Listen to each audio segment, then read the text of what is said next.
जो लगा जो याद कही आई थी। इसके लिए बहुत बहुत धन्यवाद हमारे छोटे भाई को। आनंद से धूप बजाते हैं।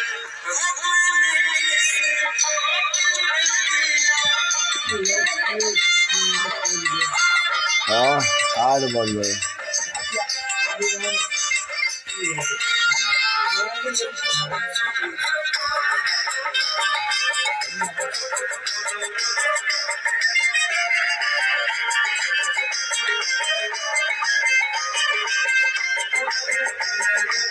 तोहरा के हुआ के तो तकलीफ हो खेला।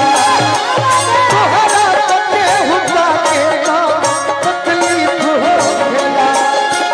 तोहरा के हुआ के तो तकलीफ हो खेला।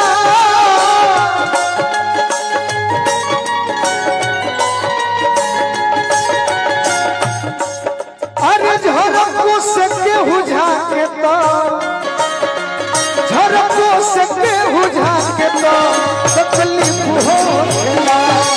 तोहरा के हुआ के तो तकलीफ। और का काहे की जनों से बेसी तहरा के जानी मंदिल हो।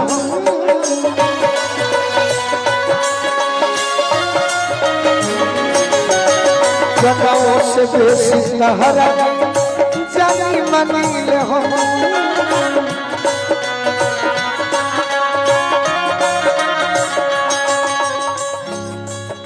अरे अंतनो के हुआ के तो अंतनो के हुआ के तो तकलीफ हो खेला।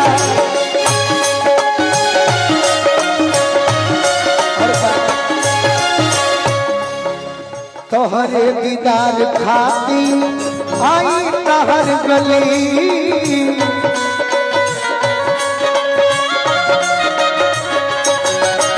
तोहरे दीदार खाती आई तहर गली।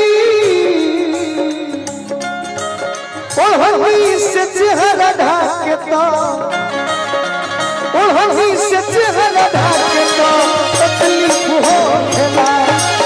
तोहरा के हुआ के तो तकलीफ हो खेला। तोहरा के हुआ के तो तकलीफ हो खेला। Thank you so much. और गोलू के लिए एक जोरदार ताली हल्ला करके बजाइए आप सब।